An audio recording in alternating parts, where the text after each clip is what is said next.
Gotcha.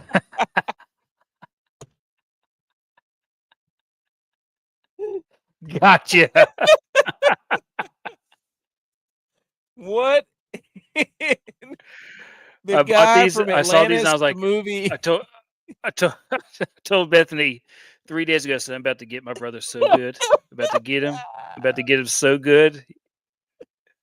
Do you know the reference I made? The guy from Atlantis, the little Yep. mole guy. Yep. He's got. Yeah. We actually just watched that movie. When I was doing the look alive, I was like, why does it look like he has regular glasses on? Those of you who can't see and you're listening to the show, Tex has got these circular Coke bottle dark sunglasses on, but they're about the size of a nickel or a quarter. The lenses are. So that was really good. They're polarized. Oh, I bet so. Oh, that was really good. I'm about to get you right back, though. It is episode 248. It is May 25th. It is 2025. It's National Bath Bomb Day. For those of you who have kids, they know how much they love bath bombs. And for everybody who is like the Pardon My Take fans and the other sports fans, they're not going to be there tomorrow morning for you. So we're here for you tonight on Memorial Day. Shout out to the troops, their families, the men and women that fight this country, that have served this country, that have paid the ultimate price. We wouldn't be sitting here being able to do this with each other all together talking about sports if it were not for them laying it on the line. Tex, would you agree? 100% agree. That's what it's all about. That's what BMO says, looking like the villain from Wild Wild West. BMO approved. B. McCormick's here. Ladies and gentlemen, if you're listening to this podcast and you're new to the show and you're a sports fan, you're going to hear us shout out B. McCormick. You're going to hear us shout out Bear with a Machine Gun, who is back. We know he's got some little ones of his own. BMO's here. All the B's are here, ladies and gentlemen. And we're here to talk. We are here to talk you straight. Speaking of bees, we just got our first beehive. Oh, that's right. Edge just popped in. He's muted, though. He can't hear him. He's muted. What's going on in Augusta? Yeah, going on. Look at Texas glasses, Edge. What the rook? What are you, the Matrix? What is that? What is that? Sorry, I'm late. I had virus and quags over at the house tonight, and they left the house a mess. So I had to go clean up. Of course they did, dude. So J-Vi does. He comes over. Dude, B. McCormick likes him, Tex. B. McCormick loves him. Dude. I love how the nose bridge is like 4 inches wide. Yeah, it looks like you're like Einstein glasses or something. Dude, these things are actually pretty legit. They're terrible. I'd rather have the Pit Vipers going. Those are incredible. They need to you need to get those in flip version is what you need to do. But anyway, so we're just talking about Memorial Day, Edge. Shout out you, everybody who served, everybody who's paid the price, the ultimate price. That's why we're able to sit here and laugh at Tex with his glasses on. So remember that, everyone. Remember it. But anyways, okay, National Bath Bomb Day. Let's get a little fact about that before we get into some sports. I've also got a story. Mo Constantine, one of the co-founders of Lush Fresh Handmade Cosmetics, in 1989, went into her garden shed and blended baking soda and citric acid for a fizzy effect.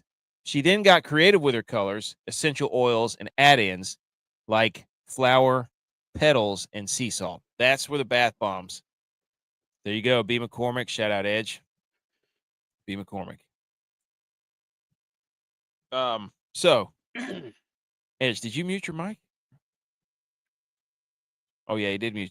Oh, okay, he did mute his mic. I can't hear him. I had to put the fatty in real quick. Oh, okay. Sorry. I saw you lean into the mic. Okay. Thanks, B. McCormick. You're go. Let's go. Okay, so that's Bath Bomb Day.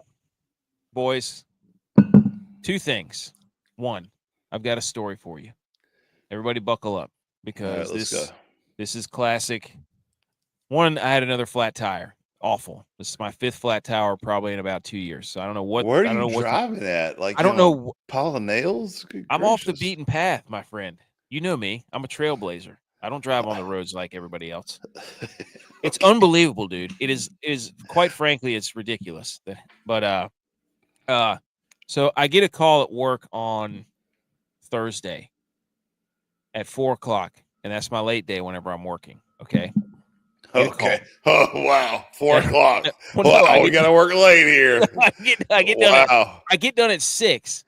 Okay. And so my phone rang, and it was my wife, who never, ever calls me like that whenever I'm working. And guess who it is? I pick up the phone. I tell my patient, I'm like, hey, let me take this. My wife never calls me when she knows I'm at work. And my son proceeds to tell me, Dad, you're not going to be happy. You're not going to be happy. Your boat's sideways. And I'm like, wait, whoa, Ooh. what? He goes, your boat's sideways. It's sticking through the roof. All right, I got to go. And then he hangs up. Wait. This is Thursday at 4:00. And so I'm sitting there for 30 minutes, and I'm like, my boat's through the roof, and it's sideways. Oh, no. What has just happened? Oh, no. Okay. So I then called my wife back after I'm trying to figure out what was going on. I was like, is this some kind of joke? Is this some kind of sick prank? What happened? And she goes, well, I'm trying to fix it. We've got a problem. The boat is through the roof. And I'm like, wait a minute. What? So what had happened was we had a swimming mat on our dock, right? And the wind was blowing that day. And so we've got a covered dock with one side of the dock is about 10 feet wide and about 20 feet long of dock. And then there's an open space where the boat sits on a lift with a roof over it. And then there's another little sliver on the other side. The swimming mat was laying on the dock. The swimming mat got pushed by the wind into where the boat was at. And the mat hit one of the knobs that lifts the boat lift up out of the water. Oh, no. And it lifted one side of the boat up into the roof. Some final destination stuff. Yeah. And so the guide poles on the lift are PVC pipe and metal, and they went up through the roof. And so the boat was sitting sideways, leaning to one side. And the only damage to the boat really that I can see so far is it crushed our passenger side window. And I didn't send a picture to anybody because I wanted to tell it on the show first. Jesus. So you had the Titanic in your boathouse on the dock. Dude, it was. How do you wreck a boat without anybody in it? And that's how you do it. Thank you, Win. Like, what are the odds? And the fact that your kid called you and said, your boat's in the roof, you're like immediately like, oh no. Oh, I'm like I told my patient, I was like, I might have to leave because I don't know I thought we were gonna have to get a crane out there. I thought I was gonna have to phone in, air traffic control, get the Coast Guard out there and hella lift this thing out of here. Get one of those freaking Ospreys out here to lift this thing out of the roof. It was unbelievable. So Lordy. we're down a port side window. Dang it. Not that that's that big. It could have been a lot worse. It could have been way worse. I was a little bit nervous when you started that story. So. Yeah. So terrible. What's your second story? I mean, what are the odds that Final Destination just came out? That's right, B. McCormick. So, anyways, those of you looking for sports, that's a boat. So Memorial Day, I'm afraid to take it off. It bent one of the things on my lips, so that's one of the things we're gonna have to look at. But so far I've been fixing everything. We're good. You might have to retie the cable. If it's one of those old school cable, like the wraps around the bar kind of lives. Yeah. You might have to retie it so that it can go down right. I'm gonna get somebody that goes. I'm gonna call somebody out here this week to look at it. Give it the once over. See what the damage is.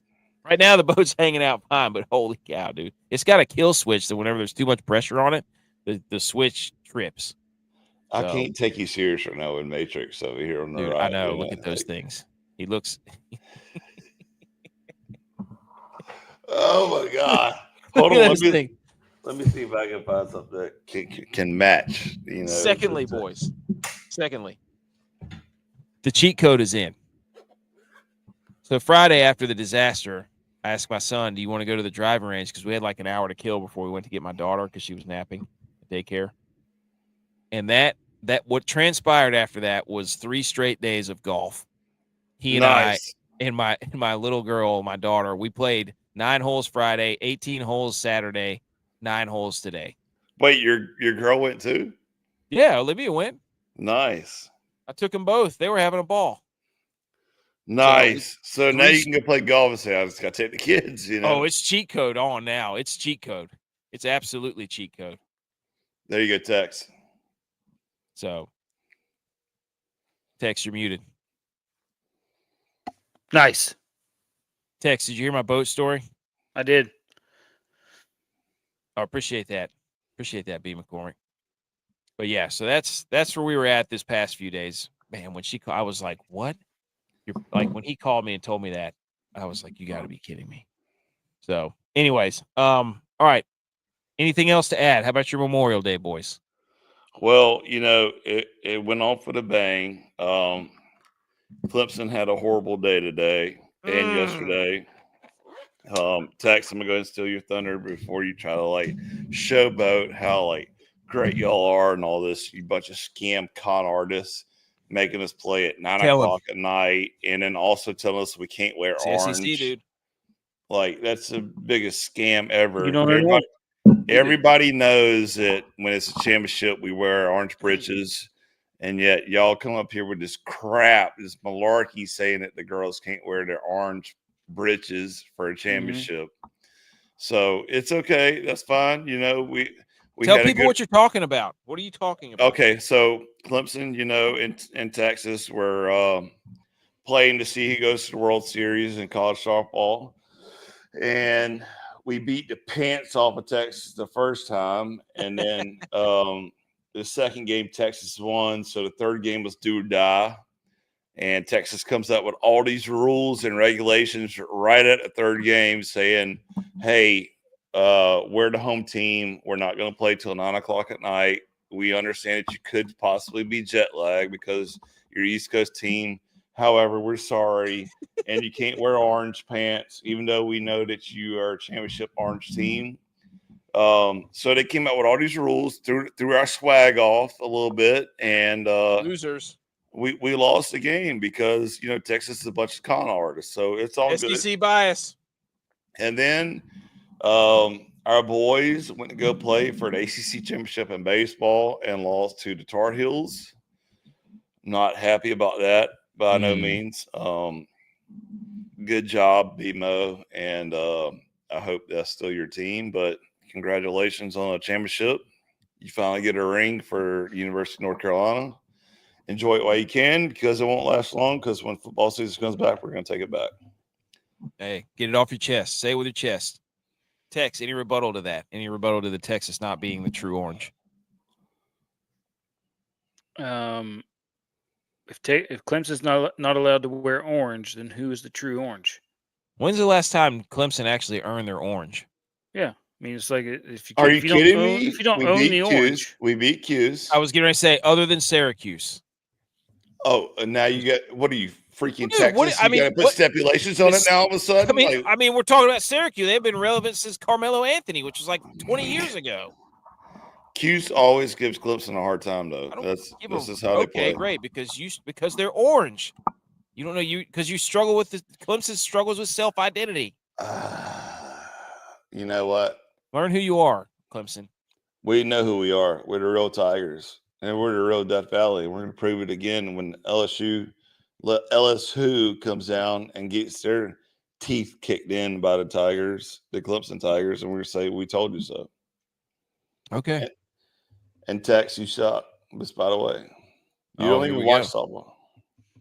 It's not really the same orange color, though, is it? Texas is burnt orange. Well, you know it's burnt orange is Clemson. Why is she leaving comments? Go to bed. Go to bed. Because they keep getting Texas keeps roasting Clemson, so Clemson's now burnt orange. So maybe that's what happened. They turned Clemson into burnt orange. Negative. So it's Texas East, right? No, nope. Negative. Is it Texas East now? They're gonna have to make Clemson like whenever they do UNC Charlotte, like UNCC, to the University of Texas at Clemson. No, they cooked them. They cooked them well done, which is also purple. So now Clemson has to be purple. We got purple, asshole. Yeah. Thank you. Yeah, purple. With your Matrix freaking pupil glasses over there. That's all it is covering your pupils. Looking like Mike Myers from the Sprockets. Okay, on the show, We got to salute your sports. Oh, God. We got a fun debate. We got playoffs to talk about, and we've got college football playoffs to talk about yet again. These idiots, these jabronis, and all these people tucking their tail between their legs. Oh, there you go. There's Bima. All these people tucking their tail between their legs, not wanting to stand up to the SEC and the Big Ten. It's disgusting. We're going to talk some golf. We're going to talk USA. Shout out us. Shout out USA. So let's get into it, shall we? Let's do it.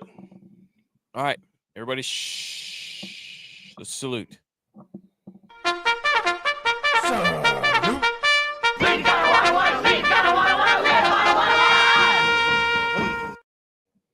Salute your sports. Okay, ladies and gentlemen, here we go. Steve McCormick says Clemson retired. We all know who the real orange team is, baby. He's talking about Tennessee. Let's go. No, we're not a chance. He's talking about them Tigers. Let's go. He's not. He's not talking. Dude, B McCormick knows what's going on. Also, update: New York Knicks getting demolished. That series is over. It's done. Who cares? It's basketball. I know. We're going to do our 2 minutes of basketball. We're obligated as a sports show to mention Aaron Rodgers once, mention the Cowboys once, talk about LeBron at least for a second or two, and then debate who the GOAT is, and then talk about the NBA and what it means for the league to keep sucking. By the way, we pissed a lot of people off again with our load management talk. People get really mad when you go after the NBA's load. You don't do that. What they have no idea behind the scenes is that they're dealing with somebody who handles sports performance pretty much every day, all day of my life. So I love, like, whenever they're like, this is not how it works. I'm like, well, when you talk about the inflammatory phase of healing, and then you go into the proliferation phase, and then you go into the remodeling phase, see, all those happen at different time frames, this and that, blah, blah, blah, blah, blah. And then they never say anything back. They just tell me, you don't watch ball. I'm like, I don't need to watch ball to know that this load management garbage is stupid. So, anyways. If you could somehow get BMO's text on the screen right now, it is perfect. Hold on, I can't see it. Hey, Bear with a Machine Gun says Larson effed up his doubleheader for NASCAR and Indy. Did he really? Oh, I got you the Indy 500 later, buddy. Oh my God, that's what he's talking about. Ladies and gentlemen, okay, I can let me do my phone. Hold on. This is who text looks like. I mean, tell me. Hold on, let me take this down for a second. Everybody feast your eyes on that. It's the villain from what did he say? What movie? Dr. Loveless. Incredible. Gosh. Incredible. Cried Dr. right now. Loveless. Yeah, Bear, I got some Indy 500 coming up later. Not NASCAR though. So we got conference finals update. We need some momentum in the playoffs. We as fans are getting our teeth. We deserve better than this as fans. I mean, we got the Florida Panthers are just molly-whopping the Hurricanes. I know. What is that? What's going on with that? We're going to get to it here in a second. And then the Oilers went up 2-1. The Pacers are just destroying the Knicks. And the two Western Conference series for the NBA and the NHL are fine. Yet to be determined. But the two Eastern Conferences, they're just over. They're over. And then we got college football playoff. That the committee, they're going to go to straight seeding. We're going to talk about that. And then we got two debates, one college, one NFL. There's Tex walking around his background there. Dude, is there somebody screaming in the background in Texas? Oh, he probably muted his mic. Dude, he's got a lot of kids. Okay, here we go. NBA round 3. Quickly, your 2 to 3 minutes of it, whatever we normally do. So on Thursday, we saw the Thunder go up 2-0 on the Timberwolves. Pretty much a clinic, never in doubt, per usual. The Thunder, really good home field advantage. It's weird, though. I will say this about the Knicks and the Garden. They have the best net in basketball, like shooting net. The Knicks in Madison Square Garden, that net is very light, and it snaps really good whenever you make a three. But the Thunder, they've got the whole blue thing going. And then Friday we had the Pacers beat the Knicks again in another close game. Knicks were really sad. And then on yesterday, the Timberwolves demolished the Thunder. They got back in the series. So can they do it again? I don't know. But they scored 143 points. That's crazy. I don't watch a lot of basketball, but that's a lot of points. And then game 3 in the Eastern Conference is going on, and the Pacers are up by 13 right now as we speak in the third quarter. So looks like the Pacers are going to go up 3-0, and then we'll see what happens tomorrow with the Western Conference. And here's what for you. let me say one nice thing about each team. Timberwolves, Anthony Edwards is fun to watch. The Thunder, they play a lot of teams and they play really tough defense. The Pacers play really fast, and the Knicks are a good story. There you go. That's nice about every team. Not a basketball show. I did think this was funny. SGA became the Shai Gilgeous-Alexander, first Canadian player to win MVP since Steve Nash. How about that? 20 years ago. That's a fun fact, huh? It's a great fact. And too, Steve Nash with the old boy band mullet stuff there. I don't know what's going on with that, but he was fun to watch. Here's another crazy MVP stuff. This marks the 9th straight season where the NBA MVP has no tattoos. I don't know who, but that's incredible. That's incredible. Another NBA MVP stat. I do now. This, if you show me a stupid stat about NBA and basketball, I will put it on the show. A player born outside the United States has now won the MVP in the NBA for the 7th straight year. SGA, Jokic, Embiid, Jokic, Giannis twice. Now, congratulations. This should set us up for the next topic whenever we talk hockey on the Shambles Meter. And this is how gritty the Pacers are. That's another thing. They're gritty.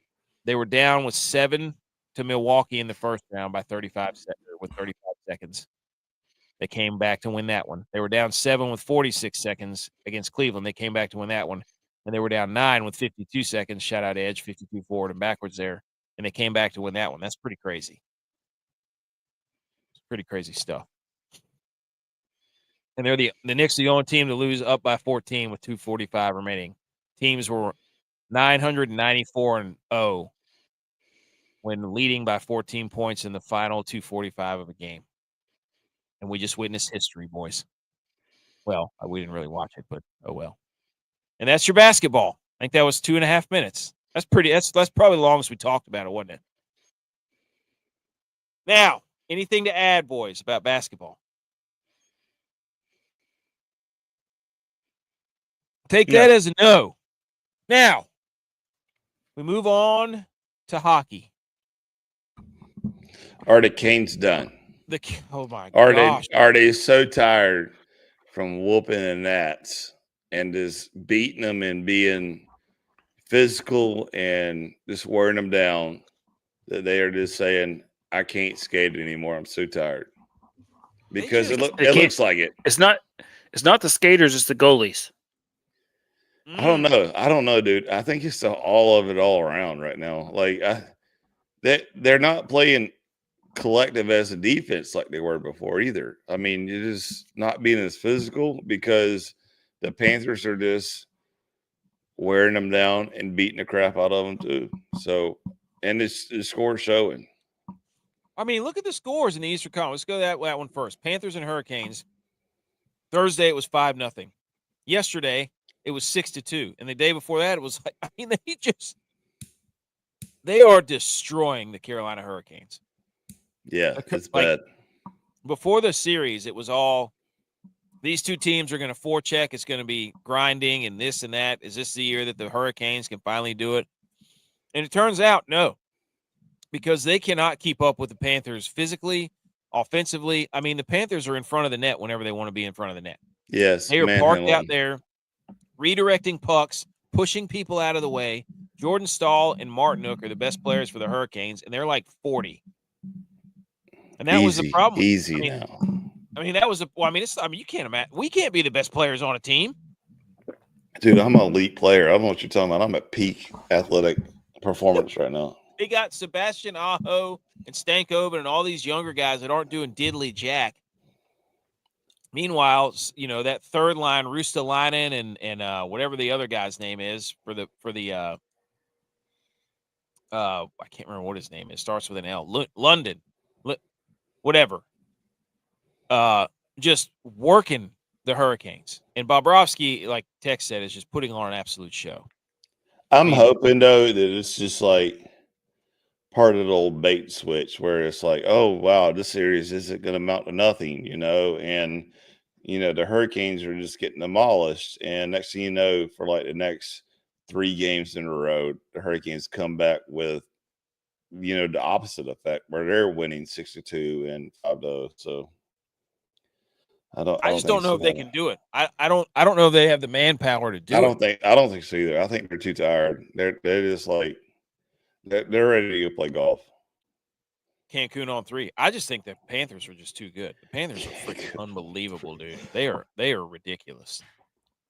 I mean, and then of course the Oilers won Friday. They won 3-0. They beat Dallas in Dallas, and then they came back today. And the Stars played really, really well. Also, idiot NHL move to put the game at 3:30 on Sunday and Memorial Day weekend. You bunch of morons. Can we get Dallas to beat Florida though? Like if the Canes lose, can we just get Dallas to beat Florida? Because I can't handle another Florida team winning. Can't do it. Tired of it. I just don't want anybody from Ohio State to win anything. That's my thing. But the Oilers put on a clinic today. They won 6-1. But I just the Panthers I just can't. I'm shocked. I can't believe it. I cannot believe that the Hurricanes are going to get swept again for the 4th Eastern Conference Finals. You don't know that for sure. I don't want them to. But now that I'm out, and that I didn't watch the Rangers lose to either of these teams, I'm kind of like sitting back and looking and just appreciating the fact of how good the Florida Panthers are. They are stupid good. Tex, don't meet your bite. Let me hear what's going on back there. Yeah, what dude. You got? Listen, Tex. Who's back there, Tex? I don't know. Like I was sitting there trying to think. I was like, what does this look? I mean, they were just spanking. Like they're just like toying with him. I was thinking like the meme. Oh, here come the kids. The meme of like whenever the guy's holding somebody's forehead and he's just taking swings, and the big guy's just kind of standing there. Like that's what the Florida Panthers are doing. To we got the kid. Everybody's up. Party time. I just sent mine back to bed, and Mrs. Tex just crawled on the ground to stay out of the screen. That's what I was laughing at. Oh, I love it. Tex, thoughts on the Canes and Panthers? Like I said before, the Hurricanes have a serious goaltending problem, and the Panthers are just out everythinging. Yes, love that the term. Hurricanes. Love that term. I mean, it's like let me ask you this. Is Rod Brindamore, the coach for the Canes, are we thinking hot seat? No, he just got re-upped. He just got paid. So no. Are you in support of that? If you're a Canes fan, are you going to be? Yeah. Are you upset? Are you upset with Rod Brindamore? I'm upset. I'm upset with this performance in this series after what we've seen the last bit of the playoffs. But I mean, it's not like they can't. It's not like they can't come back. Not like they can't come back. Bobrovsky's on one right now for sure. But that was my question before the playoffs started. I was like, who's going to be the goalie that takes over? Skinner too now. Skinner's playing pretty well. I got some stats on him, but yeah. Bobrovsky obviously was the one that was like, yeah, I'll be the goalie that just completely wrecks everything for everyone else.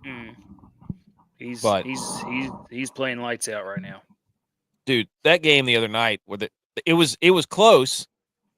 The game between the Canes and the Panthers, and then the Panthers just exploded for like 4 goals every time you turn. Go Barkov tip, Marchand tip. Like it was like, you gotta be kidding me, dude. Yeah, and then they also got the one that was off the guy's skate. Oh yeah. But Bobrovsky has just been unreal. So I saw a picture. Every opportunity the Hurricanes got, he stopped. Every single one. I saw a picture of Bobrovsky without his pads, and it was hilarious. It was funny. So talking about the Oilers, Connor McDavid was on fire tonight. He was just ridiculous. He had a snipe night that was just unbelievable. Nugent Hopkins, productive. Zach Hyman playing really good hockey. And then Stuart Skinner making some just timely saves. He made a couple the other night, too, that were big time that kind of doused the momentum for the Stars. So if the Oilers can get a goalie, they can get a goalie just to play decent hockey. Like, that's the crazy thing about playing the Oilers is, like, the Dallas Stars were pretty good tonight, just, like, dominating. And, you know, the back and forth, the zone time, all that stuff. And then you make one mistake, and then McDavid gets the puck, and it's over, and you're down 1 or 2 to nothing. Like, that's the crazy part about playing the Oilers and McDavid. So Stuart Skinner in his 4 wins this postseason has a 0.24 goals against average, a 991 save percentage, and 3 shutouts. He didn't have a win forever, and now he can't stop winning. When he does win, nobody scores. Is this more about Skinner, or is it more about the defense of the Oilers? Now, I mean, you can't forget that the Oilers and the Panthers played in the Cup last year. So it looks like we're heading potentially for a rematch. Do we have any interest in a rematch? Yeah. I was going to say about Nugent Hopkins. He's paid his dues as an Oiler. Yes. Lived through some really, really, really, really, really, really, really bad seasons. Yep. Now he's almost to the promised land. I almost want the Panthers to win so that we can say that they were the first three-peat, not the Chiefs. I just want to find any way that I can to take a dig at the Chiefs. So do we miss football? Isn't it? Wait a minute. We're less than 100 days from football, aren't we? Yeah. Don't say it. Don't say it. Don't get me wrong. I mean, these playoffs, the way they're playing out, as fans, I'm mad because these are supposed to be the times whenever we're watching good games and everything's going great. And no, the games suck because there's blowouts everywhere. And it's making us miss football more, isn't it? Sure is. So how dare other sports for doing this to us? Okay, the Hurricanes have lost 15 straight Eastern Conference games. That is a crazy streak, dude. That's unbelievable. You can't win a game. There was a meme that said they haven't won an Eastern Conference game since the iPhone was invented. Jeez. Like, how old was I? We were in college. That was the year that was the year you were just the year that won Cup was 2005 or 2006. That was the last one. They either win it all or they don't win anything. But clearly. I mean, this series has gotten so bad that Brad Marchand was eating a Dairy Queen cookie dough blizzard during the intermission. Gotta get a sugar count up, dude. Buddy, that's what the Panthers think of the Carolina Hurricanes. They came into Raleigh and ate all your Dairy Queen and then beat you 6-2. Jeez. Have some pride, man. That's like them busting out a bunch of cheerwine and just stone cold Steve Austin them right in front of you, right on the bench. Can't let a man come into your stadium and eat a blizzard. What's wrong with you? Have some pride. Also, shout out Marchand. That's the best one. Would you agree, Tex? yes. Edge, cookie dough blizzard, or where are you going? I haven't had one, so I can't tell you. What? You've never had a blizzard? Dude, I never had a blizzard in my life. No, I changed my mind. Reese's peanut butter cup. No. Which I never had cookout till I went to App, so. I would rather have a cookout milkshake than a Dairy It's not a Queen milkshake. blizzard. It's not a milkshake. It's an ice cream treat. That is not a damn milkshake. there are certain things that I will fight to the. I'm just pineapple- letting you know. You asked me if I had a blizzard. I said no, and I never had cookout, so I went app. So like it is what it is. Like now, I will think it's cool as crap. Did they turn it upside down in front of you? You're like, you kind of flinch. You're like, oh, whoa, and then. But dude, I cannot believe you said the cookout's not a milkshake. okay, I'm here sorry. we go. Here we go. It's not. If you have to eat it with a spoon, that's ice cream. You don't drink. If you can't drink it, it's not a milkshake. It depends on which kind you get. Some of them you can drink. Which ones can you drink that you get? Peanut butter. Yeah, anything that doesn't have big chunks in it, you can drink it. Unbelievable. Or you just wait 10 minutes. Bam, it's done. Cotton candy blizzard from B. McCormick. Buckeye McGroin says sticks are amazing. Wait, what do you mean sticks? Did we say sticks? The band? So I cannot believe he ate a blizzard in the middle of the game. That's hilarious. I just wondering how he got it there. I don't know. What's some other disrespectful stuff? AJ Brown read that book during the game. Wait a second. That's Antonio Brown took his shirt off during the game and quit. Emotional intelligence. He's working on it during the game. Dude, he does it all the time. Sure, dude. You played 100 million games and nobody's seen it. He ate a blizzard during the game. That's hilarious. This is more. Florida has outscored their opponents, the Panthers have, 22-4 in their last 4 road games. You know what that tells me? That they play really good defense and their special teams are really good. Because that travels everywhere, no matter what the sport. Oh, there you go. There you go. Buckeye McGroin says Reese's Pieces with chocolate softs. Now, that would be good. I would take a Reese's Pieces Blizzard with chocolate ice cream. I'd take that over a peanut butter cup one any day. That's facts. Now, speaking of text, here you go. Here's your guy, Bobrovsky. They're trying to make 522 Bobrovsky Day. Get out of here. In 2023, he had a shutout against the Hurricanes in Game 3. In 2024, on 522, he had a shutout against the Rangers in Game 1. That was garbage. And then this year, May 22nd, he had a shutout against the Hurricanes in Game 2. So they're declaring May 22nd as Sergei Bobrovsky Day. Not a chance. Change the sweater. Shut at 52, love. Otherwise, don't count. No, that's number 72, dude. That's what I'm saying. Change the sweater to your 52. Otherwise, it doesn't count. And then we let AI go to work, dude. We finally got Eric Church holding a can of Zen using a hurricane. We made a new rendition of the Hurricanes jersey come Eastern Conference playoff time, and it is a walking cane that is the Hurricane because it looks like they can't walk, skate, do anything out on the ice. So here is the new Carolina Hurricanes Eastern Conference Final Edition. Get it now while supplies last. I would love to make these and sell them to people. I think they'd sell like hot. That's how it feels, though, man. For real, they're tired. You can't argue against it. They're down 3-0 in the series, and they're getting walloped, mollywopped. Man, it's ridiculous. All right, moving on from hockey. I love hockey. I cannot believe that these series suck. We need Dallas to get it together and get us to 2-2. Moving on. I have not read this article yet, but I want to. The 12-team college football playoff will move to a straight seeding model this fall, rewarding the selection committee's top 4 teams with the top 4 seeds in a first-round bye. Sources told Heather Dinich, maybe. So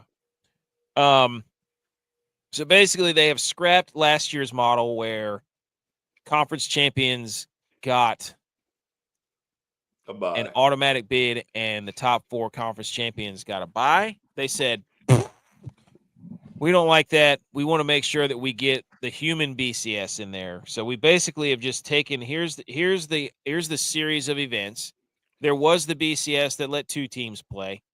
They didn't like that because the computers had too much control. So they said, we're going to make a 4-team playoff. Okay. Well, that didn't work because, there's 5 conferences and you put 4 spots, you idiots. Pretty simple that was not going to work. Well, then you guys aren't just going to be happy. You're just going to want to argue about the 5th. No. There's 5 damn conferences. Make 6 teams, you bunch of idiots. That's where you screwed up in the first place. And they've designed flaws in this all the time so they could look back and be like, see, told you so. Told you weren't happy. It's because you screwed it up from the start. The BCS, then the 4-team, then the 12-team, and then they had the 12-team where conferences, you win your conference, you're in. God forbid, that would be great. Then they got the NIL involved. Now we're to a team where it's basically said we're going to scrap the computer and make our own human BCS. We're 4 teams, top 4 seeds, get a bye no matter what, and it's going to be – we all know what it's going to look like. So this whole damn thing has just been a ploy to let the SEC and the Big Ten push everybody around. And it's trash as far as I'm concerned. Before we get into this, initial thoughts on this text or edge before we go further into this? Well, I think that, and I said it last year, that it's a scam.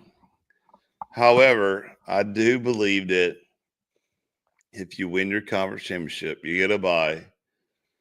Go ahead, because that way it still means something. Now, the way they had it is that you win your championship and you turn around and play again, like back to back. So, like if the SEC wins, you get a bye. ACC wins, you get a bye. Like let them get further along in the playoffs instead of just back to back malarkey that doesn't matter. And I also think that it's a Ponzi scheme to help the SEC. I'm just going to go ahead and state the facts. I like that. Tex, what do you think? Texas' opinion doesn't matter because, one, he's an SEC fan. I think that no matter what, It you doesn't got to matter. find a way to force Notre Dame into a conference. Love that. Who could care less about Notre Dame? They're irrelevant. They're not. They are the Brock Purdy of college football. They carry so much weight, and they need to be in the conference. They know they carry that much weight, too. Here you go. That's what TJ just said. Look at this. The problem is Notre Dame. They don't belong to a conference, and they're always going to be ranked. Yes, TJ. Top 5. Great minds. Great minds. They cherry pick the ACC. Oh yeah. Oh, he says he hates them. They're just. I don't. Why won't anybody? Somebody. Let me do it. I'll be the commissioner. I will grab them by the face and be like, "You can't have all the seeds, SEC. Okay? You had a tournament here. Your teams didn't do well. They stunk it up, so you can't be pushing everybody around. And you, the Big Ten, you shut up. It's Ohio State and Michigan. The rest of you suck. All of you. You're garbage. And Notre Dame, get your ass in a conference right now. Or I'm going to turn this. I will turn this college football playoff around."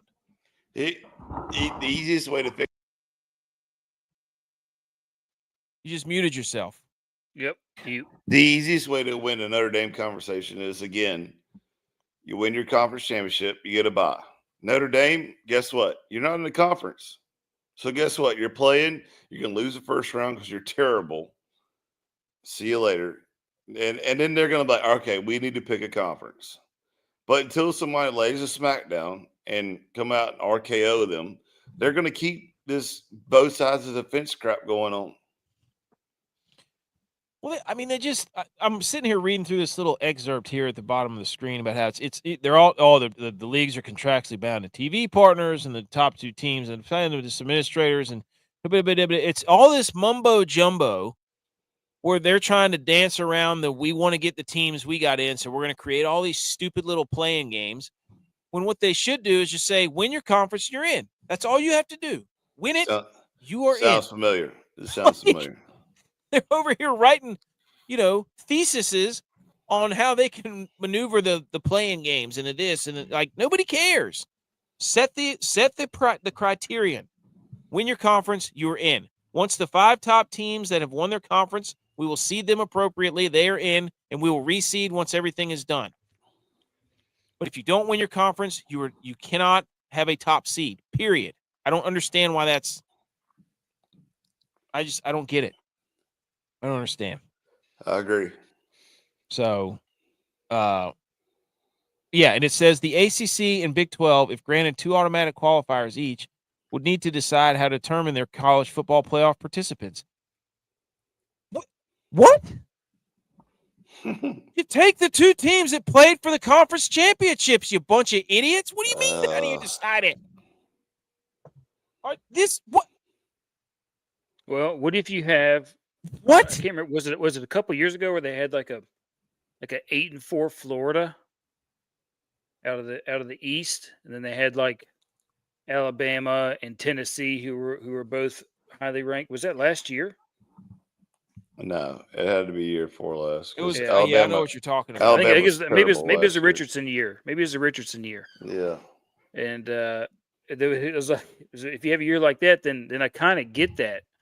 Like Florida wasn't the second best team in that conference, even if they would have won. I mean, yes, but at the same time, like, It sucks. Which means that you just get rid of conferences. Get rid of conferences. Yeah, if they're going to do all this, just get rid of the conference. Just get rid of it all. If they want to do we want to rank everybody, and then if I'm the rest of the conferences, I just leave. Here's typical SEC fan though. Just get rid of conference. Everybody comes to SEC. Everybody just come on over. Oh yeah. We don't need a conference anymore. Everybody just come to SEC. Conferences are dumb. Get rid of them. You know what? It's basically all the teams in the Southeastern Conference and Notre Dame. That's all it is. No, So dude. stupid. No, it's not. No. The Big Ten and SEC officials, this is from Ross Dellinger, have been in deep discussion on remaking conference championship weekend to include play-in games for at least their last 2 automatic qualifying spots in a 4-4-2-2-1 format, which is 4 qualifiers for the Big Ten, 4 for the SEC, 2 for the Big 12, 2 for the ACC, 1 for the group of 6, as well as shift in college football playoff start date to the Army-Navy weekend. Let me stop you right there, SEC, Big Ten. You are not, under any circumstances, going to ruin Army-Navy weekend. Can we just have a flashback of last year? Which team was one of the best teams in college football? Army. Unfortunately, I hate to admit that, yes. But I'm just stating the fact, though. Like, so now because you're going to start playoffs at Army-Navy weekend, you're automatically excluding both of them? Nah, not happening. Garbage.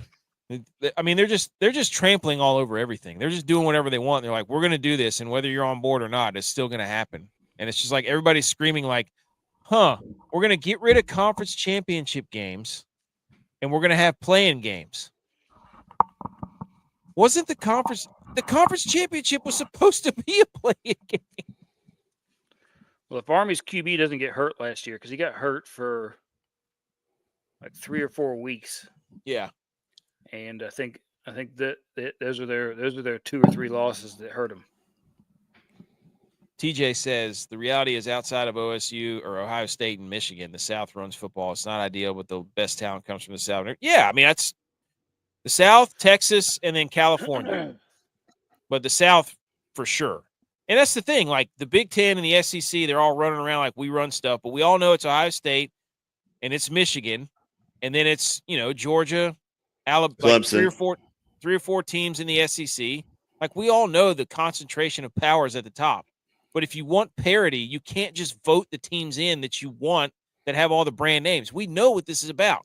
Can we just state the fact too, though, that like while the SEC is making all this noise in the media and calling all their TV producers saying, "Hey, get on their side," like this is a bunch of bandwagon politics, bureaucracy, bullcrap. Clemson's just sitting back, being quiet, and be like, "Come play us. Just shut up. Come play us. Come play us. Come play us. Our fans will pay exorbitant amount of money for season tickets, and we'll keep raising the prices, and they'll keep playing it, and they'll keep paying it because they're idiots." Guilty. and they know it's true. And then next year, I'm like, I keep saying it every year. I'm done. I'm not doing this anymore. Right. And next year, the Knicks just took the lead. Dude, I'm sitting here watching out of the corner of my eye. I gave them the kiss of death. I said, "This thing's done. It's over." And they've come all the way back, and they're up by 5. I've been watching this going, I can't believe this is happening. I'm still mad that I can't even see your eyeballs. They're just little tiny glasses. The Oilers the other night, I was like, this series is over. and then they gave up like 6 consecutive goals. I was like, that's on me. That's my fault. Yeah. But anyways, I did an entire like 30 to 45-minute video on why the SEC and the Big Ten are freaking out. And I could pinpoint it and trace it back to when all this junk started, when they started the BCS, when they started the deal with ABC, when they had the BCS. And that's when the SEC made their deal with ESPN, and all this stuff happened around 96, 97. And that's when all of a sudden, the SEC started winning a lot of national titles. Before then, it was spread out among everybody. And right at 96, 97 to about 2000 is when the SEC started stiffing their face in there because they had the TV rights and deal with ABC with the BCS. Follow the damn money. Follow the TV. Like, stop sitting here. Everybody's like, it's ruining college. You're a hater. It's going to ruin. I'm like, they are ruining college football, but they have you eating out of the palm of their hand because you're an SEC fan. And you love it because it benefits you. For me, the casual fan, it's dumb for them to sit here and tell me they have to have playing games for when they already had a playing game set up. They had a whole weekend full of playing games, but they screwed it up. It's Texas' fault. That's all it is. That's right. And then you've got the ACC commissioner, Jim Phillips. The CFP vote on straight seating is in the best interest of the sport, even if it may not always benefit the ACC. We each have to serve our constituents, but we also have to be mindful as to what's best for college football. Today's decision was done in the best interest of the sport. It may not always benefit the ACC, but it was the right decision, and that's a responsibility I take very seriously. You sellout coward. It is not in the best interest of the sport. It is in the best interest of the people who have the TV deals and who are writing the check. G.U.Y.S. Yep. That's your leader. That's your leader, Edge. Fire him. Get him out. Fire him. Get him out of here. Dude, I'm telling you, if somebody stood up and just was like, we're leaving. You two conferences, play amongst yourselves. Nobody cares anymore. Yep. Just do it. Welcome to the UFL. See you later. Yeah. Okay. So this is what it would have looked like. The 2024 bracket where the old seeding had Oregon as the 1 seed with a bye. Georgia's. No. Yeah, there you go. The old seeding is at the bottom. The news at the top. Yep. That was confusing. Oregon was 1 with a bye. Georgia was 2 with a bye. Boise State was 3 with a bye. Arizona State was 4 with a bye. And then Clemson played Texas. Tennessee played Iowa State, SMU, Penn State, and then Indiana, Notre Dame. And so the new seeding, the top 4 seeds would have been Oregon, Georgia, Texas, Penn State. So 2 Big Ten and 2 SEC. That's what they want. That's exactly. But again, though, who won their conference championship? Who won it? Clemson. Look where they have them in both the old and new seeding. 12. Still coming off the gate first, playing a game. That's my bitch.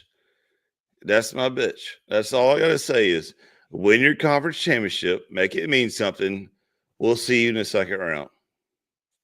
Right now is both the old and new. Clemson still playing their first game. Right out of a conference championship, you won. You got a ring. Congratulations. You're immediately going into the first round. Why can't you get a bye? Go to the quarterfinals. Who wants to see Penn State? No one. Who wants to see Texas? No one. Tell them. Who wants to see Oregon? Everybody. Who wants to see Oregon? No one. You know what I'm saying? That's what unions they're wearing. Even last year, who wants to see Boise State? That's good. Me. I want to see them in the first round.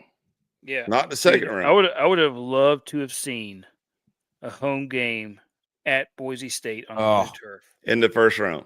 Oh, buddy, that would have been so great. And it was like it would have been like 12 degrees there too. Oh my gosh! Give me December football right now. I mean, they're just basically saying that the teams that they're not giving any pathway for other teams to be at the top. That's all this is. They're reserving the top 4 to 5 spots for the SEC and the Big Ten. They now have the power. I would even say this, okay? Say at 1 their conference. Put them as a bye. Go ahead. I mean, why stop it just at the big guys? Like, let's see what. Go ahead, send it to the second round. Let's see what you got. But in I order to do agree. that, you got to add what? 2 more games? Is that right? I just love when everybody's like, is this what you wanted? If somebody gets blown out, I'm like, the number 1 seed in the country got blown out by like 40. Okay. Oregon was the top overall seed. They got throttled. So the And whole it's terrible anybody can get rankings. blown out. Terrible rankings. Anybody can get blown out. So my biggest gripe with this whole thing with the college football playoff, the new way they're doing is that they have essentially killed the Cinderella story. They've done it in 2 sports now. They did it with men's basketball with the NIL nonsense. There's not going to be any more Cinderellas there, and the transfer portal. And they're trying to do it to football so that, I don't understand how people don't see it. I don't understand how they don't see that this is all, they want to keep themselves a fat cat at the top. That's what they want. And there's now no way for them to break into the smaller schools or for any parity to take place because, if an Indiana goes, 13-0 again, they're not going to rank them any higher than 6th or 7th. They're just not. They won't do it. They'll never have a chance to do that again. And it just sucks. It just sucks. So I don't know. It's sad. But we'll see. We'll see what happens. Anything else on the college football playoff? No, it's terrible. We could fix it, but again, the commie leaders won't let us touch it. So it is what it is. Agreed. We could fix this thing. I need to make it just a playoff format and just write a bunch of rules and then just say, hey, this is what should be done. You're only allowing 2 SEC teams tops. It's not that I don't think the SEC's talented and that they don't deserve spots. I don't think they deserve 4. They don't deserve 2 spots. The SEC's terrible. And especially when you have any SEC team with like a burnt orange or a cow skull with horns on it. Like I wouldn't consider them even, a practice squad SEC they're team. elite. They shouldn't have beat Arizona State. They should have lost to Arizona State. People forget. Elite for what? Golf? People forget the targeting call that wasn't called. They were a top 4 team. Okay. They're going to be better this year. They're going to be better this year than they were last year. There you go. Speaking as a true Texas Cowboy fan. Yeah, unbelievable. Right. Do you think Cade Klubnik is going to take you to the promised land? 100% Heisman winner. Oh. Heisman. Heisman. Hey. I don't even know. That's a Heisman or something? No, that's a Heisman. I just couldn't get it on the screen, so I had to jack the elbow up. He's doing the water. He's doing the water sprinkler dance. Yeah. Just give me the Cam Haynes. Dude, New York Knicks are up by 4 with 2:50 left, and this is you remember that stat I just put up there on the screen with the Pacers? This is where they get people right when you think you got them. Okay. And the final topic is 2 debates. One's the NFL. Here's a graphic on your screen. And the question is, what is the best NFL rivalry? And it's Bears-Packers. It's Cowboys-Eagles. It's 49ers-Seahawks. It's Browns-Bengals. Ravens-Steelers. Chiefs-Bills. And Falcons-Saints. Now, initial thoughts. How can the Bills be on there without anybody in their division? It's the only. I was going to say, how can the Bills be on there when they haven't won a game in forever? Like, if it's going to be your rivalry, you got to win a game every now and again. In the playoffs. Yeah, when it counts. Agreed. Cowboys, Eagles. It's always been a battle. Steelers haven't won a playoff game in 9 years, though. So, but that's okay. Bears, Packers. Okay. 49ers, Seahawks. I've been to a Seahawks 49ers game in December, and it does feel like a pretty good rivalry. That's a very good rivalry. They got all the AFC North teams on here. Falcons Saints on there is hilarious. I didn't know that. Yeah, was... like pillow fight rivalry. That's sad. Will the new rivalry be the Cowboys and the Chiefs to see who's America's home team? I agree. That's is it Christmas or Thanksgiving? When that Thanksgiving.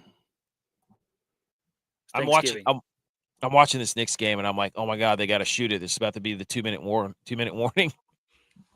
They don't have that in basketball. Football brain. You can go ahead and say the Bears Packers is not a rivalry anymore. No, They're dead. that's Browns Bengals, they're dead. They have. I mean, the Yeah. rest of them are decent rivals. Anybody playing the Niners isn't a rival because Niners are terrible. The top 3 on this page are Steelers, Ravens. Those 2 teams hate each other, and no matter what, it's always close. It doesn't matter what it is. The Cowboys and Eagles is always a good one, and the 49ers Seahawks. That game, I hate this. I hate the Seahawks. I hate them. The Falcons and Saints being on there is pretty funny, but the Chiefs-Bills is not a rivalry. You can't have a rivalry outside of your division. That just shows you how terrible the 2 divisions are. They can't even have a decent rivalry. Yeah, but if J-Ball was here, that would be a rival because who always wins? No, he'll be like, but we beat him in the regular season. We're the Bills, and we beat him in the regular season, but we can't beat him in the playoffs. We beat a boo. And he gives some stupid little reason. I have some stupid stat, but a flimsy reason. Yeah, I mean, I don't even. The regular season merchants, the Bills always beat the Chiefs in the regular season, but they've never beat them in the playoffs. So, I mean, it's not a rivalry as far as I'm concerned. That's more of a like a competition. It's not a rivalry. Tex, which one do you think? I think the Niners Seahawks. Unbiased. It's pretty obvious. Cowboys and Eagles. Edge, which one? Who's the most relevant? No, what's the best rivalry in the NFL? That's tough. I'm gonna say Chiefs Bills. Oh, Mike, we just spent 10 minutes telling you it's not a rivalry. I couldn't hear you because my son had my headphones on. Oh my gosh! I mean, I just told you Bears Packers isn't a rival. No. Bengals Browns isn't a rival. Cowboys, nobody's a rival anymore to them. They're just terrible. That's a bye week pretty much for whoever team's playing them. It's going to be that game on Thursday night, the opening season game. Okay, I didn't say when is a game. I'm just telling you, if I'm the Eagles, and I see the Cowboys, I'm like, bye week. Like, let's send the second string out. It doesn't make it. Once again, I will say it again. Dak Prescott has not lost to the Philadelphia Eagles. Listen, Matrix, I'm just telling you. Since 2019. I don't care who's playing. If it's Dak or whatever, if I see that star on the schedule, it's a bye week. One rivalry they didn't put on here is the Raiders versus the Niners. That is they can't even let those teams play each other anymore because the last time they did, somebody got killed in the stadium. No, that was back whenever they were actually in Oakland. I know, yes. But I know. I'm just saying, like that's what they're like. That's the craziest rivalry. I still can't believe Falcons and Saints is on there. That just cracks me up. Well, that's the old school rivalry though. It's just not anymore. Here's the second debate. Who has the best hand sign in college football? It will never be never be North Carolina State. Look, so it's number one is it's not. It's not number one, but let me go through the pictures. It's the Wolfpack finger sign, and then the U from Miami, then Texas horns up, the Texas Tech with the whatever that is, the Horned Frogs. No, the Texas A&M's got the thumbs up. USC's got the deuces, peace sign. Florida's got the gator chomp.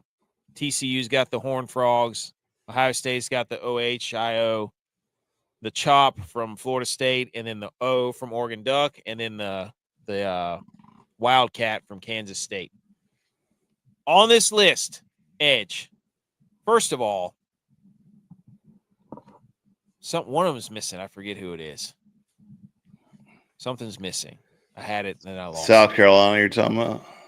I don't know. Their little dumb, drinking tequila bottle motion. Oh, is that theirs? Yeah. Oh. Drinking tequila. Oh, That's- Oklahoma. Oklahoma needs to be horns down. Yes, dude. Absolutely. That needs to be on there. Edge, which one? Which one? If you had to Which- if you had to pick your top one from this one. I think Florida Gators, dude. There's nothing wrong with a Gator chop. Dude, that's one of the most iconic ones. I don't know, dude. One There's thing nothing too better. that one There's thing nothing better whenever Florida State's good. Shut your mouth, dude. Hearing no, hearing, not a hearing the chance. crowd. They stole it from the Atlanta Braves. Dude, doing doing the this. tomahawk chop. I'm not gonna lie, dude. That's Well, the even, Atlanta even whenever the Braves. Braves are in the playoffs and they're good, that's also awesome, dude. I The love Chiefs that. do it too. That's probably one of my favorite. Yeah, I would say it's Yeah, my favorite. but see, that's just how big of a Played scam out. Florida is. That's how big of a scam Florida is they stole it from the Atlanta Braves. Mm. Just stating the fact. I will say we did we did meet Mac Brown one time in Austin, and whenever we went to take the picture, my wife was doing the Wolfpack hand signal instead of the hook'em horns. Oh, She was giving her, and even Mac Brown even looked at her and goes, "That's the wrong hand signal." Oh, how dare you? got back, dude. How dare she? Wow. Yep. This is tough. I don't know which one I would pick. I love the TCU, dude. The Horned Frog. That's That's just terrible. What is that? What? Conch knot? What is that? No, man. Give me a competitive Florida State. No. He didn't even pick his own with team. The Actually, I told whole him he couldn't dude. pick his own. No, we're saying who has the best hand sign in college football. Yeah. And it's the tomahawk chop. I wouldn't be Florida State and putt. I can tell you that right I didn't now. even know that Kansas State had a hand signal. Didn't either. I didn't know it was the why does nobody do the bird? What is it? Awkward turtle? What is that? I don't know. We need somebody that does a bird. I can't believe they put Wolfpack in there. Yeah, that's terrible. That's dumb. I wouldn't pick that. The U's or pretty Florida good. State. I like the U. Yeah, the U is classic. Dude, if I was power ranking these by states, Yeah. Florida's got the best. I mean, Florida State, the U, and Florida. What is A&M though? Like, what is that? Checking your oil? What is that? I don't know what that is. Gig'em? I've never seen that in my life. That's Gig'em. I don't know. I feel like there's some missing on here though. But Florida definitely is the leader in the clubhouse. Yeah, Florida's got it. Not So- Florida State by no means. I wouldn't use a tomahawk chop to coach my son's baseball team. All right. We move on to the Shambles Meter. That was fun.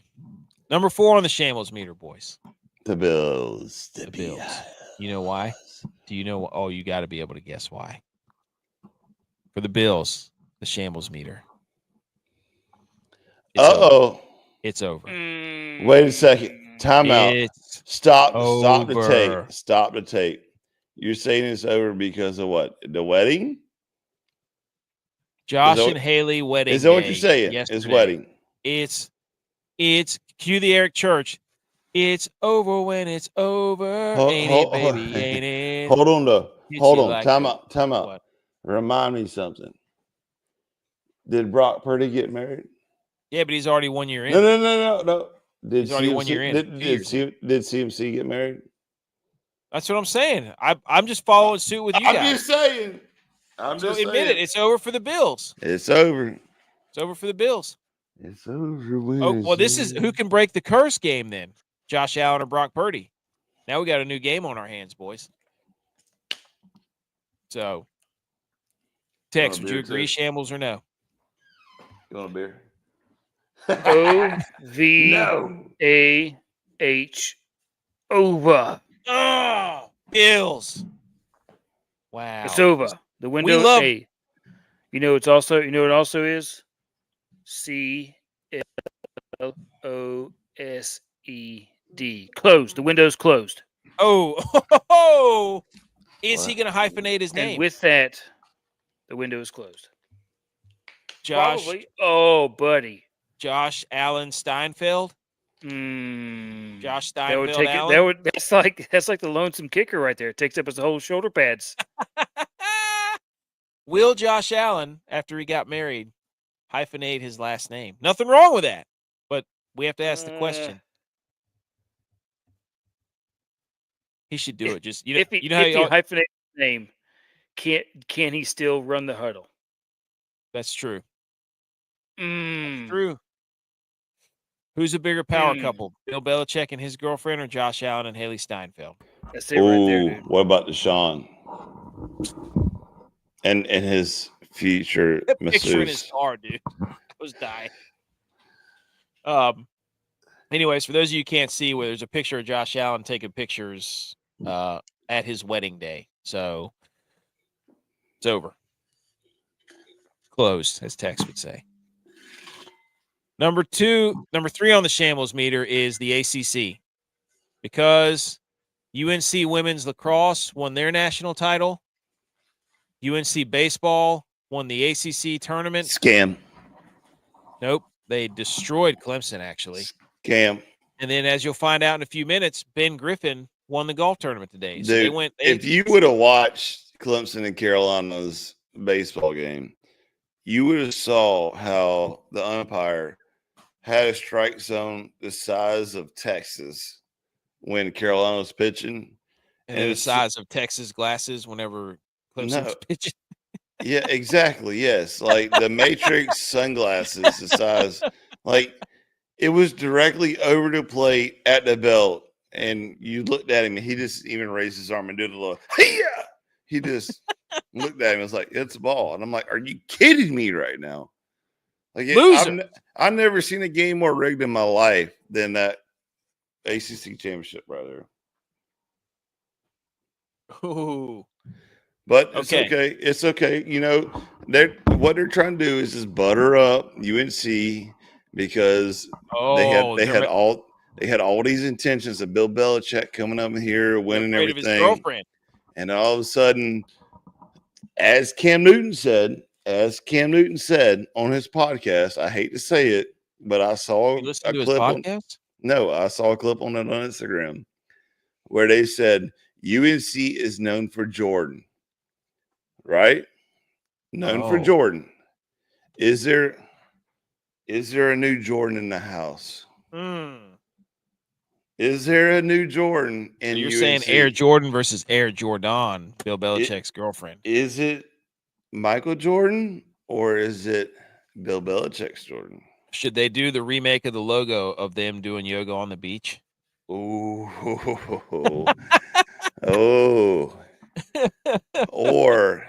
Or is she running the house and nobody at UNC likes it, including BMO? So therefore they're trying to like throw all the smoke and mirrors up saying, hey, look, we're good at baseball and softball and lacrosse and all this other crap. They're trying to hide they're trying to cover up for them. Absolutely. Trying to throw the smoke and mirrors up. And I just cursed the Pacers.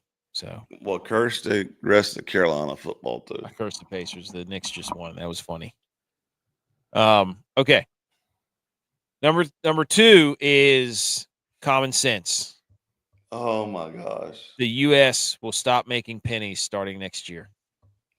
This is trash. This is garbage. This is part of Biden administration. He had this. He had this already in 2025. We're not making pennies anymore. Doesn't it cost more to make the penny than it's actually worth? There's somebody was telling me about that.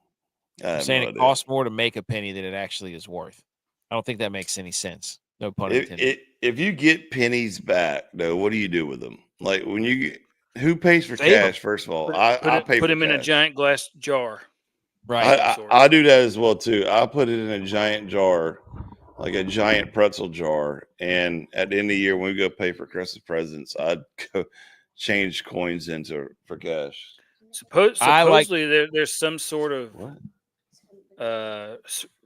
system where you can find rare pennies, and they're worth more than $5-10 if you can find an old rare one that's minted with a certain classification. There's a whole culture around it. Rare pennies. I like to use them for commemorative coins whenever we go to the aquarium and you put 50 cents in a penny and then it smushes it into a nice pattern that you can remember it. Put it around your neck. It's like a medallion. Tex looks like he's got pennies on his pupils right now. That's right. And then the next Shambles meter is the world. Because for the first time in 92 years, Team USA Hockey brings home the Men's World Gold Championship. Yes. So for all you four they were nations, blowing people out. I don't think we had a choice. Molly-whopping people. We didn't have a choice, honestly. Let's be real. We This didn't was have a a choice. revenge tour. We lost the four nations. We had to. Yeah, we lost 4 nations. And you could keep that Canada. fake Mickey Mouse cup, and we'll take the World Championship. We'll take the World Championship, not the Four Nations Championship. So stick that in your pipe and smoke it, Canada. You didn't even make it to the Final Four. You're probably looking to call the College Football Playoff Committee so next time they can vote you into the finals so that you haven't played a damn game. Let's go, USA. That was awesome. Is Canada OT winner, Tage Thompson. Golden goal, baby. 1-0. In your face, Switzerland. Go back to making chocolate and Swiss Army knives. Anyways, no, we're just kidding. Great country, though. Been there. Yes, Love it. good country. But still, Sean, we beat you in your face. Wait a minute. It was Switzerland? I'm pretty sure, yeah. Yeah.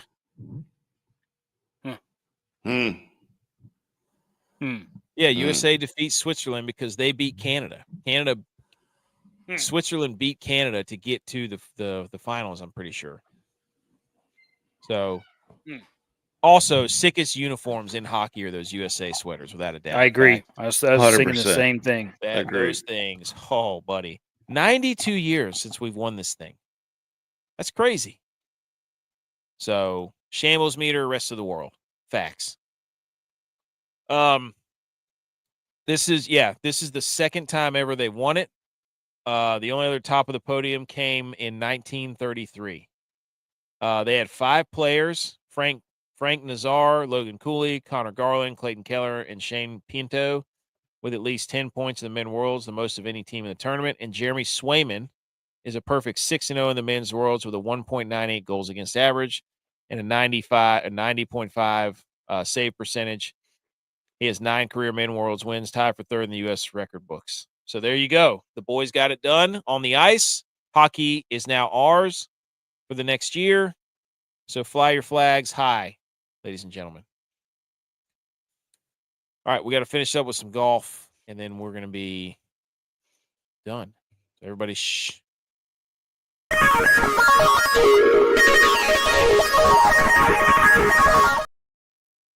Here we go. Let's talk some golf. The Charles Schwab Classic. Before we do that, shout out to this guy, Angel Cabrera, who was arrested and didn't play golf for like 2 years. Has come out of jail.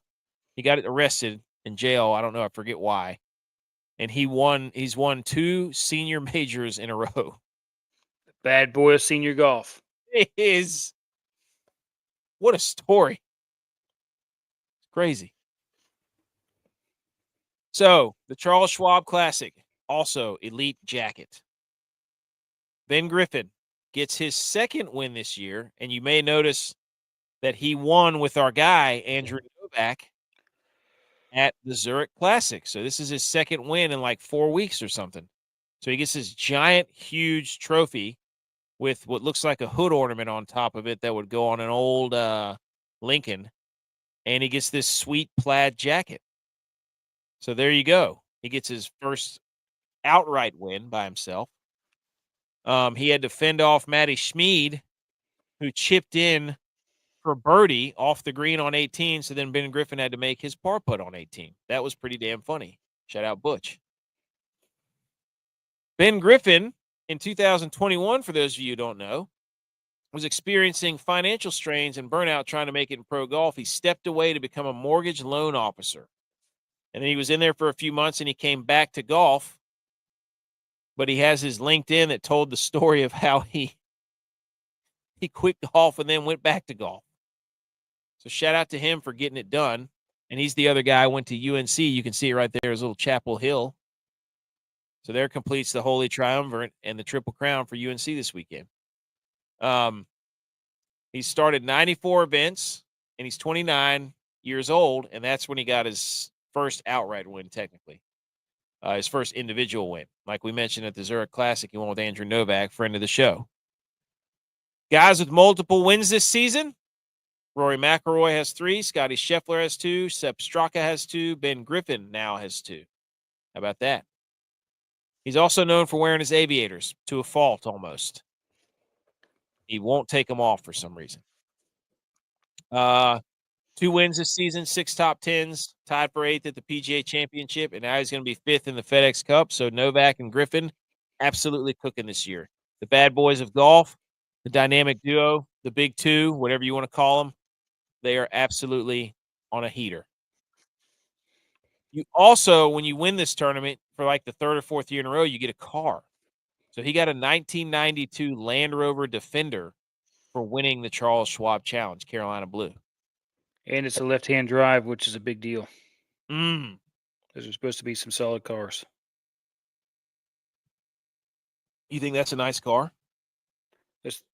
The left-hand drive version is some sort of special version that has some sort of special powertrain and electrical hookup for the Australian Outback. Oh. AK, you're telling me you wouldn't drive that right now? Oh, I would drive that. Are you kidding me? I would whip that in a Yeah. heartbeat. I would paint it Clemson orange, or not that terrible. Given my color luck they with say. vehicle transport this weekend, it probably would have gotten smashed under a bridge or something, or I'm somebody pretty would've- sure that those are diesels too. Ooh, Even more reason to get it because it's a diesel. You know, got to have a diesel. that thing got a Hemi in it. Remember those Yeah. commercials? That was awesome. Got to have a diesel. No, we don't use no electric cars around here, boy. Yeah. Shout out to this tournament too. The Charles Schwab has a craps table and a blackjack set up on the 8th green. Thank goodness that was not in At the Quill Wells Hollow. Fargo, Yeah. Will Hollow. Thank goodness, because I would have been I would've been broke. 21 playing blackjack the entire time. Shout out to them for just being like, you know what? The boys are all here, golf, playing a little cards, Lego. drinking a little bit. Nothing wrong with that. So shout out to Ben Griffin, dude. We kind of root for him because he's friends with Novak. Maybe we'll try to get him on the show soon. Maybe we'll do a little interview, talk a little, get him in here and ask him about ACC football. Like, so, what do you think about? Shout out to our guys too, by the way. Okay. Novak is still on a heater, right? He finished tied for 11th, 6 under.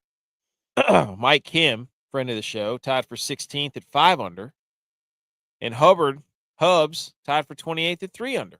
Lauer missed the cut to this tournament, but that's okay. Guys are showing out, boys. They're showing out. Okay, and this is the guys that we gave you this week. The only one that missed the cut was my guy, Campbell. He missed it because his putting, he lost like 4 strokes putting. 4 strokes gained. -4 strokes gained putting, which was terrible. He missed it by one stroke. Hostler made the cut. Castillo made the cut, Tex. Luke List made the cut. Lucas Glover finished 22nd. And then Mac Meisner finished 28th. So, yeah, good weekend for the guys, boys. Mm-hmm. It's 5 out of 6. It's pretty good. Told you. Hey, you did. So that was the Charles Schwab. Shout out Ben Griffin. Scotty Scheffler was a bum and only finished. What did he finish? Let's see. Oh, shout out this. That reminds me. Before we get to the next thing, have you guys ever heard of Sprite tea? Have you ever heard of Sprite tea? Negative. Mm-mm. Shout out Country Roads Take Mahomes today. I was playing golf with him and the kids. And he's like, "You ever had Sprite tea?" And I'm like, "Sprite what?" And it's Sprite mixed with tea. So, I mean, I took a swig of it. It was pretty good. But I just was flummoxed as to why. I guess, I mean, you like an Arnold Palmer's lemonade and tea. So, lemon lime and tea, I guess, would make sense. Just carbonated. Also, Scotty Scheffler was a loser and finished 4th. So he stinks. How dare him? That's so funny. Like everybody's like, "Oh, Scotty couldn't do it, huh?" Like got another top 5. What a loser. Anyways, okay. What are we doing? What are we doing next? We are doing Hang the Banners. Hang the Banners. Everybody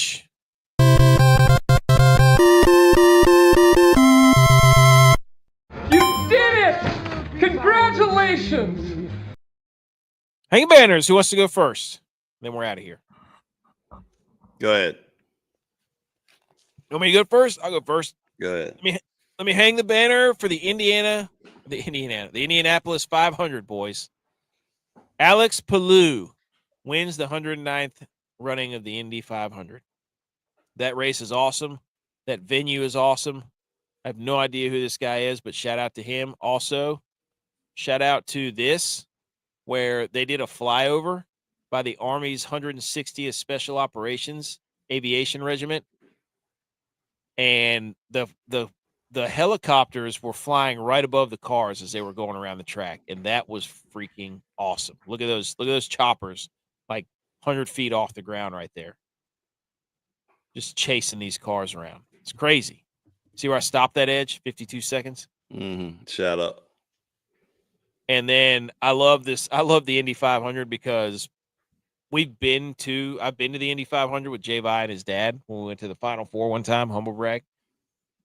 And the infield is hilarious, dude. They have a 9-hole golf course in the infield.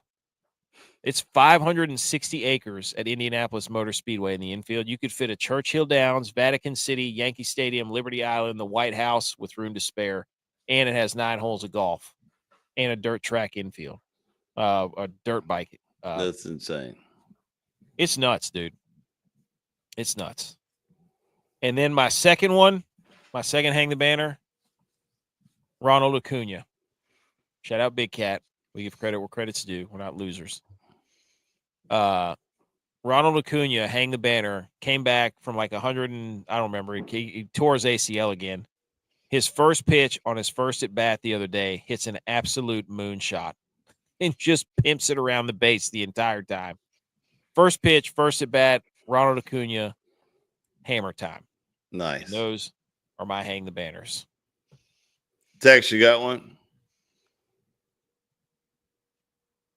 Nah. Well, my hang the banner goes out to all the boys that are still overseas protecting America. Facts. And the ones that didn't come home. Shout out Memorial Day. And yep, there you go, King of Beers. We'll tip one out for you. Do it. Let's go, America. Go. Shout out to the hockey team for winning it for the boys. There you go. They did it. Tex, you sure don't have one? You want to sneak one in there? Hang the banner for you guys playing golf? Getting the boys out there? Did you beat Flaps? Did you beat Flaps? He outdrove him. No, dude. I outdrove him on a hole.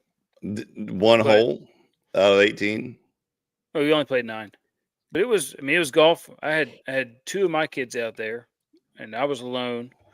One's 2, so he's just like all over the place. Mm-hmm. Hey, start him young.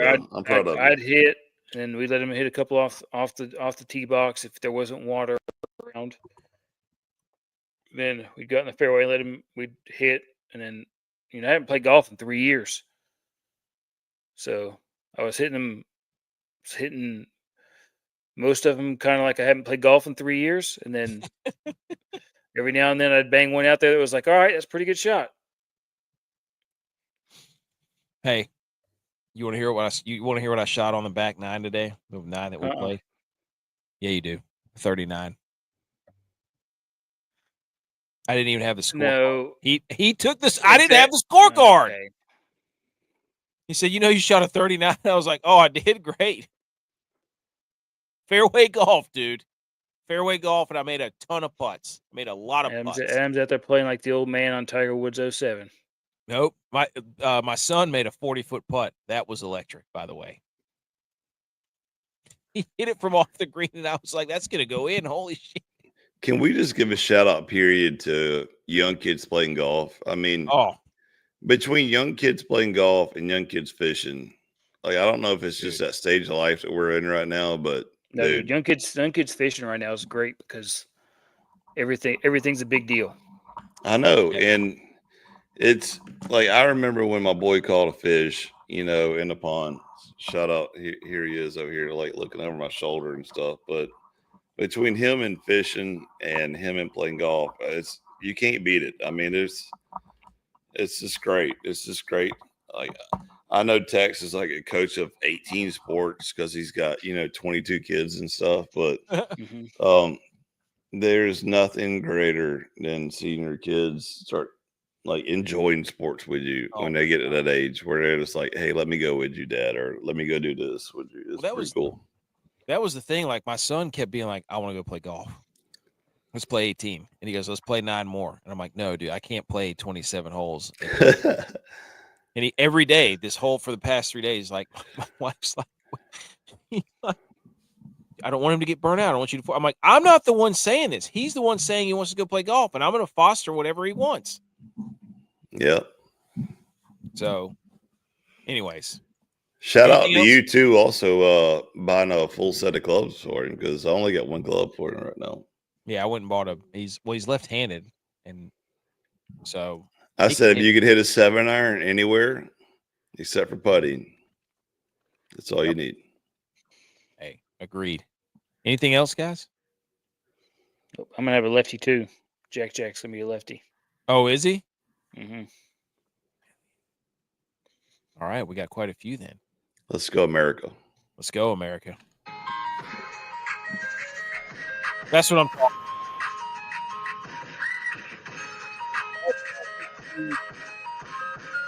Wednesday night for the next episode. And for all these people who took the day off, and for you listening to the podcast, subscribe. We like getting on here and hanging out, talking ball. Go America. See you next time.